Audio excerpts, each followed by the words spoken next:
नमस्कार, स्वागत है आपका। वोटों की बारात अगले राउंड में आ चुका है। गोरखपुर 5 चरण के चुनाव हो चुके हैं, अब 2 चरण बाकी हैं। जैसे जैसे चुनावी माहौल में सरगर्मी बढ़ती जा रही है, तो जोरदार तालियों के साथ स्वागत कीजिए गोरखपुर की जनता का, जो आज इस विंध्यवासिनी पार्क में वोटों की बारात कार्यक्रम का हिस्सा बनने के लिए हमारे साथ यहां आ जुटी है, शरीक हुई है। ऐतिहासिक शहर है गोरखपुर, धार्मिक नजरिए से भी, ऐतिहासिक नजरिए से भी गोरखपुर का बड़ा विशिष्ट स्थान है हिंदुस्तान में। गोरखनाथ के नाम पर इस शहर का नाम रखा गया था। राप्ती और रोहिणी नदी के संगम पर गोरखपुर बसा है और कुशीनगर में गौतम बुद्ध ने, कहते हैं कि राजसी वस्त्र त्याग दिया था, और साथ ही भगवान महावीर की यात्रा से भी गोरखपुर जुड़ा हुआ है। और इस देश की आज़ादी की लड़ाई में गोरखपुर की जगह है वो किसी परिचय की मोहताज नहीं है। गोरखपुर का स्थान इस देश के इतिहास की किताबों में वैसे ही लिखा हुआ है। तो आज हमारे साथ गोरखपुर की जनता है और गोरखपुर के नेता हैं जो जनता के सवालों का जवाब देंगे। स्वागत करेंगे आज के इस कार्यक्रम के खास मेहमानों का। हमारे साथ 3 बड़ी पार्टियों के नेता मौजूद हैं और हमारे साथ एक थर्ड अंपायर जिसको कहते हैं, स्थानीय पत्रकार हैं जो उनकी नकेल भी कसेंगे, बीच में कहीं बताएंगे अगर तथ्यों में गलती होगी, चूक होगी तो उसको पकड़ेंगे। योगेश प्रताप सिंह, नेता बीजेपी, गोरखपुर में बीजेपी चुनाव प्रबंध समिति के सदस्य हैं। 2003-04 में गोरखपुर विश्वविद्यालय के उपाध्यक्ष रह चुके हैं और भारतीय जनता युवा मोर्चा में प्रदेश स्तर तक जिम्मेदारी निभा चुके हैं। स्वागत है योगेश प्रताप सिंह आपका आज वोटों की बारात में। कृतिनिधि पांडे हमारे साथ हैं, जोरदार तालियों के साथ स्वागत कीजिए। समाजवादी पार्टी के नेता का भी, पार्टी के समर्पित कार्यकर्ता हैं, प्रदेश के प्रवक्ता हैं और जिला उपाध्यक्ष से प्रदेश महासचिव तक वो जिम्मेदारियां संभाल चुके हैं, इनका भी स्वागत है। अशोक श्रीवास्तव हमारे साथ हैं, वो नेता हैं बहुजन समाज पार्टी के। छात्र नेता के तौर पर उन्होंने अपने सियासी करियर की शुरुआत की थी और लंबे समय से बहुजन समाज पार्टी के साथ वो जुड़े हुए हैं। और जोरदार तालियों के साथ स्वागत कीजिए सुजीत पांडे साहब का। वरिष्ठ पत्रकार हैं, पिछले 30 साल से पत्रकारिता से जुड़े हुए हैं, उत्तर प्रदेश के प्रतिष्ठित अखबारों में काम कर चुके हैं और पूर्वांचल की राजनीति पर उनकी अच्छी पकड़ है। मेरे सहयोगी विशाल पांडे आपके बीच में मौजूद हैं, स्वागत कीजिए विशाल पांडे का भी जोरदार तालियों के साथ। विशाल ही आपके पास आएंगे वो सारे सवाल जो आपके मन में कुलबुला रहे हैं वो पूछने के लिए, इसलिए विशाल के लिए थोड़ा और जोर से ताली बजाइए। वैसे आपको बता दें कि इस इलाके में पिछले चुनाव में 2012 में बीएसपी ने 4 सीटें जीती थी, बीजेपी के खाते में 3 सीटें थी, एक अन्यों के खाते में गई थी और एक समाजवादी पार्टी के खाते में गई थी। तो बीएसपी से शुरुआत करते हैं आज। बहुजन समाज पार्टी अगर इस बार बहुमत की सरकार यहाँ बनाती है तो निश्चित रूप से गोरखपुर में एक कृषि आधारित उद्योग का पूरा हब बनाने का प्रयास करेगी, क्योंकि पूर्वांचल का गढ़ गोरखपुर यहाँ पे बहुत ही पोटेंशियल वाला क्षेत्र है, जहाँ पर किसी आधारित उद्योग के न रहने के कारण यहाँ को लोग पलायन करके बाहर जाते हैं, देश के विभिन्न कोनों में जाते हैं और देश से बाहर भी जाते हैं। उनको रोकने के लिए, यहाँ रोजगार उपलब्ध कराने के लिए, यहाँ की आर्थिक सामाजिकता को दूर करने के लिए यहाँ पर कृषि आधारित उद्योगों की जरूरत है। आप बताइए, आपके पास क्या प्लान है? आपको जनता ने विधायक चुन के दिए 3, उन्होंने क्या कमाया यहाँ और क्या किया जनता के लिए? यहाँ की जितनी चीनी मिलें थी, समाजवादी पार्टी और बहुजन समाजवादी पार्टी ने 100-100 करोड़ की चीनी मिलों को 1-1 करोड़ रुपए में बेच दिया था। ये क्या कराएंगे? ये क्या कराएंगे किसानों का विकास? अगर हमारी सरकार बनती है तो ये निश्चित तौर पर जानिए, किसान हो, नौजवान हो, महिलाएं हो, इन सबके लिए सबसे प्रमुख जो मुद्दा है गोरखपुर में वो सुरक्षा है, वो सुरक्षित रहेंगे। और गोरखपुर में सबसे बड़ी जो चीज दिया, समाजवादी पार्टी रही हो या बहुजन समाजवादी पार्टी रही हो, जब भी गोरखपुर के लोगों के ऊपर आतंक का साया मंडराया है तो हमारे इसी गोरखपुर के जनप्रतिनिधि सीना तान के खड़ा हुए हैं और आगे भी खड़े होते रहेंगे। बोले सर, आप बताइए, आपकी तो सरकार रही है, आप तो ये भी नहीं कह सकते कि हमें मौका नहीं मिला। इस 5 साल में आपने गोरखपुर के लिए क्या किया? 2000 सुन लीजिए, उनका जवाब सुन लीजिए। 2012 में बताएंगे, फिर चेक कराते हैं क्या कि नहीं किया। जब उत्तर प्रदेश के अंदर समाजवादी पार्टी की सरकार बनी तो विकास के तरफ उत्तर प्रदेश अग्रसर होता रहा है और गोरखपुर के लोगों ने 2012 में 1 सीट समाजवादी पार्टी के हिस्से में दिया था। गोरखपुर जनपद में 9 सीट है। इसको मैं स्वीकार कर रहा हूं कि 1 सीट समाजवादी पार्टी को मिला था। लेकिन जब जब उत्तर प्रदेश के मुख्यमंत्री आदरणीय अखिलेश यादव जी गोरखपुर उनका आगमन हुआ है, तब तक गोरखपुर को एक एक सौगात देने का काम उत्तर प्रदेश के मुख्यमंत्री ने किया है। गोरखपुर महानगर को 4 लेन से जोड़ने का काम समाजवादी पार्टी की सरकार ने किया। सूरजकुंड पे, नकहा ओवरब्रिज पे, चारों फाटक पे, और देश के आजादी के 70 साल बाद रोहिन नदी पे जो कई सौ गांवों को कनेक्शन नहीं था, उस पर पुल बनाने का काम समाजवादी पार्टी की सरकार ने किया। बताइए सर, कितना काम बोलता है गोरखपुर में समाजवादी पार्टी का?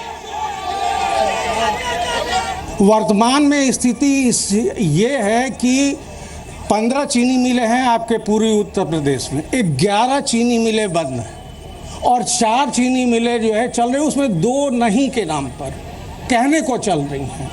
तो सबसे बड़ा जो नुकसान, जो मूल मुद्दा है जिसके बदौलत पूर्वी उत्तर प्रदेश जाना जाता था, वो चीनी मिलें थी और दूसरा रेलवे का हेडक्वार्टर था। तो उस मुद्दे पर मैं नहीं जाऊंगा। एक बार की बात नहीं है, एक सत्ता की बात नहीं है। मैं सीधे सीधे एक लाइन में जोड़ रहा हूं कि हर चुनाव में चुनावी वादे और चुनावी वादों के निभाने के नाम पर इस जमीन पर वादे हकीकत में नहीं आए, सिसकते रहे, सरकते रहे। ठीक, विशाल पूछे लोगों से क्या सवाल है? आज मैं ये प्रमुख जो 4 दल हैं उनसे मेरा भी सवाल है और पांडे जी से भी सवाल है कि गोरखपुर बस्ती 2 मंडल मिला करके 25 चीनी मिलें, जिसमें 17 बंद हो चुकी हैं, शेष बंदी के कगार पर हैं। यह कभी ब्राज़ील, कभी चीनी का कटोरा कहे जाने वाला क्षेत्र आज चीनी उद्योग विहीन हो गया। उसके पीछे ये जितनी सरकारें 1990 से आईं, ये सब ने उद्योगों को बंद करने का काम किया। इसी तरह से फर्टिलाइजर बंद हुआ। ये सारी चीज़ें जो हैं, आप Gangadeen Yadav director, 1 minute, Gangadeen Yadav director, जिसमें 6 चीनी मिलें लोगों ने बंद किया। यहाँ पर जापानी बुखार इंसेफ्लाइटिस का मुद्दा सबसे बड़ा है, सबसे बड़ी समस्या है। ये इंसेफ्लाइटिस उन्मूलन का कार्यक्रम चलाते हैं डॉक्टर साहब। क्या आपके जापानी बुखार का कितना बड़ा मुद्दा है गोरखपुर में, क्या समस्या है? सब किसानों की बात कर रहे हैं, गन्ने की बात हो रही है, हब की बात हो रही है, विकास की बात हो रही है। मैं ये सिर्फ एक शब्द में एक चीज़ कहना चाहता हूँ, अगर विकास चाहिए तो पहले विनाश को रोकिए। अगर विकास चाहिए तो पहले विनाश को रोकिए। विनाश क्या है? 40 साल से एक 100% प्रिवेंटेबल बीमारी, 100% रोकी जा सकने वाली बीमारी एन्केफ्लाइटिस हर साल केवल पूर्वांचल में, जो कि 19 प्रदेशों में है देश के, केवल पूर्वांचल के 7-8 जिलों में हर साल मार रही है। हमारे सांसद जी हर बार इस मुद्दे को हर सेशन में उठाते हैं, बहुत मेहनत करते हैं, लेकिन बात सुनिए, मेरी बात सुनिए। मैं किसी की तारीफ के लिए नहीं आया हूं, जो हकीकत है बयान करना। पिछली सरकार कांग्रेस ने जितना कुछ किया उतना शायद किसी पार्टी ने नहीं किया, लेकिन सबको कटघरे में खड़ा करता हूं।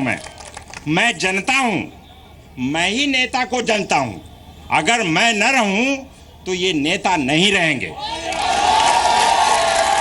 सर बताइए ना, ये तो केंद्र और राज्य दोनों को मिलजुल के करना था। आप लोग लड़ते हैं सर कि सड़क का पैसा हमने दिया, ये कहते हैं सड़क हमने बनाई। आप कहते हैं मेट्रो का पैसा हमने दिया, ये कहते हैं मेट्रो हमने चलाई। सर ये बताइए ना, बच्चों की मौत की जिम्मेदारी लेने के लिए कोई आगे आता क्यों नहीं? डॉक्टर साहब के साथ, डॉक्टर साहब जब आंदोलन इस शहर में चला रहे थे तो हमारे परम पूज्य योगी आदित्यनाथ जी और नगर विधायक सहित हमारे सारे जनप्रतिनिधि, पूरी भारतीय जनता पार्टी डॉक्टर साहब के साथ, जब हम विपक्ष में थे, कंधे से कंधा मिलाकर चले। सर कंधा तो मैं भी मिलाकर खड़ा हो जाता हूं। मैं कंधे सर बीमारी क्यों नहीं रुकी जब 19 राज्यों में बीमारी है, प्रिवेंटिव है, बचा जा सकता है उससे, तो यहाँ क्यों नहीं रुकती? सर बोलिए सर, आप लोगों ने क्या किया इंसेफ्लाइटिस से बचाने के लिए? अफसोस इस बात का है कि जिस व्यक्ति को आंदोलन का बहुत बड़ा प्रतीक बनाया जा रहा है एम्स के लिए, उस व्यक्ति की अपनी इच्छा ही नहीं रही कि कभी इंसेफ्लाइटिस का खत्म हो पाए। और क्यों नहीं हो पाया? सांसद जी की इच्छा इसलिए नहीं हुई क्योंकि वो अपना प्राइवेट चिकित्सालय चलाना चाहते हैं, इंसेफ्लाइटिस से बच्चों को बचाना नहीं चाहते। ये बड़े दुर्भाग्य की बात है कि जब से गोरखपुर मेडिकल कॉलेज की स्थापना हुई तब से लेके आज तक केवल 3 प्रिंसिपल ही अस्थायी रूप पे आ सके हैं। और जिस इंसेफ्लाइटिस बीमारी की बात की जा रही है, और यहाँ का प्रतिनिधि बच्चों का डॉक्टर है, और यहाँ का ही प्रतिनिधि MLC YD सिंह साहब, वो भी यहाँ के बच्चों के डॉक्टर थे, मेडिकल कॉलेज में हेड ऑफ डिपार्टमेंट थे। यह इंसेफ्लाइटिस की बीमारी 1978 से है, जब कल्याण सिंह स्वास्थ्य मंत्री हुआ करते थे। तब से लेकर आज तक अस्थायी रूप से कोई काम इंसेफ्लाइटिस के उन्मूलन के लिए नहीं किया गया था। इसमें इस बीमारी से लड़ने के लिए राज्य और केंद्र में आपस में लड़ाई नहीं होनी चाहिए, आपस में समन्वय स्थापित करने के लिए इस लड़ाई से सभी को लड़ना चाहिए और विकास में सभी लोगों को साथ होना चाहिए। बीजेपी के सांसद, बीजेपी के विधायक, बीजेपी के मेयर, लेकिन बरसातों में इतनी गंदी गंदी पानियां भर जाती हैं इस पूरे शहर में, इसका कौन सा इलाज है? पूरी नाली भरी रहती है, सीवर भरी। सांसद, विधायक, मेयर, पार्षद आपके, और इस शहर को क्या बना रखे? और सवाल पूछ ले। मेरा सवाल माननीय हाथी वाले नेताजी से है कि सांप्रदायिकता के विरोध में सारी शक्तियां एक साल लड़के चुनाव लड़ रही हैं, और सबसे पहले इन्होंने ही अनाउंस किया कि मुसलमानों का वोट सपा को नहीं हमको, और इनको नहीं उनको। भाई खाली मुसलमानों के ही वोट की चिंता है क्या? अशोक जी आप जवाब दीजिए, फिर आपके पास आऊंगा, फिर आपके पास। बोलिए अशोक बहुजन समाज पार्टी सर्वजन हिताय सर्वजन सुखाय की मूल भावनाओं के आधार पर सभी के लिए काम करने की बात करती है। मुस्लिमों के माइनॉरिटी की जहां तक की बात है, वो दंगा विरोधी भाईचारा अमन चैन का वातावरण देने में अगर कोई सक्षम है तो सिर्फ बहुजन समाज पार्टी है। हमारे ही जनप्रतिनिधि हैं जो मजबूती के साथ लड़के अपने अधिकार को लाकर गोरखपुर की जनता को मुहैया कराते हैं। पांडे जी अगर 9 में से ही आपको एक ही विधायक देंगे तो इनको टूटी सड़कें ही मिलेंगी। नहीं, सवाल अगर 9 में से एक ही विधायक देंगे तो इनको पानी भरा झेलना पड़ेगा। जी सवाल ही नहीं पैदा होता। प्रदेश की सरकार ने यहाँ के नगर निगम को पैसा मुक्त किया, इनका मेयर है और कई सालों से है, इनका विधायक है, इनके विधायक की भी एक क्वालिटी है। सड़क बनाएंगे सीसी और बगल में नाली नहीं बनवाता इनका विधायक। पानी कैसे निकलेगा घरों से? और एक भी नाली अगर इनका विधायक भारतीय जनता पार्टी का बनवाया हो सड़क के बगल में तो बताएं हमको योगेश जी। केवल इसलिए जो भ्रष्टाचार के खिलाफ की बात कर रहा है, सीसी रोड में पैसा कमाने का ज्यादा अवसर रहता है, इसलिए सीसी रोड बनता है और नालियां नहीं बनवाता इनका विधायक। पांडे जी बताइए कितनी सच्चाई है इन आरोपों में? कुछ मामले में तो बातें सही हैं, सिलेक्टेड एरिया में हुआ है। दूसरा सबसे बड़ा दुर्भाग्य इस बात का है कि जो फंड आता है उस फंड में जो मेन मार्केट है उसका कई बार जो है, अब सड़क लगा रहा है, गोलघर हो रहा है तो फिर बार गोलघर हो रहा है। अदर साइड में जो है कहीं कोई ऐसा नहीं है, कहीं कुछ ऐसा नहीं है। और जो कुछ भी है वो सिफारिश पर कि मेरे इलाके को भी देख लीजिए, काम करा दीजिए, ये फैक्ट है। बाकी पैसा वापस जा रहा, बजट वापस जा रहा, वो नहीं खर्च हो पा रहा है। उत्तर प्रदेश में थानों पर FIR नहीं लिखा जाता है। अगर समाजवादी पार्टी उत्तर प्रदेश में थानों पर FIR नहीं लिखा जाता है, समाजवादी पार्टी का कोई नेता उसको कार्य नहीं करता है। सारे थाने समाजवादी पार्टी के नेताओं के नाम से अलर्ट है। SP इस गोरखपुर में SP आतंक फैलाता है। यहाँ पर एक शैलेंद्र सिंह थे, उनको SP जाकर जिस प्रकार से उसका फोटो वायरल हुआ था, यहाँ पर अगर दरोगा किसी समाजवादी समाजवादी पार्टी का भाई साहब एक समाजवादी पार्टी के नेता ने गोली चलाया उसके बेटे ने, और पुलिस जब पकड़ के लेके गई पूरा का पूरा थाना सस्पेंड कर दिया गया और SP को यहाँ से ट्रांसफर कर दिया गया। 56 इनकाउंटर किया था। अशोक जी वाकई कानून व्यवस्था की इतनी बुरी स्थिति है? बिल्कुल कानून नाम की कोई चीज नहीं है, और यहाँ पे ये कौमी शासन प्रशासन नाम की भी कोई चीज नहीं है। सुजीत पांडे जी, जनता बिजली सड़क पानी देख के वोट देती है या योगी मोदी देख के वोट डाल देती है? बस यहाँ का जो वोट ट्रेंड है, जो यहाँ की चीज़ें हैं, वो जो मैंने अब तक देखा है चुनाव का, कि दिन भर तो नॉर्मल वोट चलेगा और उसके बाद क्या होगा कि जो मुस्लिम वोट्स का है तो एक अफवाह टाइप उठती है कि अरे मुस्लिम वोट्स जो है बहुत ज़्यादा पढ़ रहे हैं, थोक में पढ़ रहे हैं, ऐसे पढ़ रहे हैं, उसके बाद जय श्री राम हो जाता है। ये ट्रेंड है यहाँ का। आप विकास की बात करते रहिए, कुछ भी बात करते रहिए, नहीं एकाएक 3 बजे से 5 बजे के बीच में जबरदस्त वोट पोलराइजेशन होता है। चलिए, ये जनता को तय करना है कि वो पोलराइजेशन के आधार पर वोट देती है या अपने मुद्दों को एड्रेस करने वालों को वोट देती है। बहुत बहुत शुक्रिया आज आप सबका वोटों की बारात कार्यक्रम का हिस्सा बनने के लिए। हम चाहते थे और सवाल ले, लेकिन माहौल में जितनी गर्मी है, जितना हंगामा है, जितने नारे लग रहे हैं, उसके बाद लगता नहीं और सवाल लेना संभव हो पाएगा। फिलहाल गोरखपुर से वोटों की बारात में इतना ही। अगला पड़ाव बनारस होगा। जी न्यूज़ पर धन्यवाद, नमस्कार।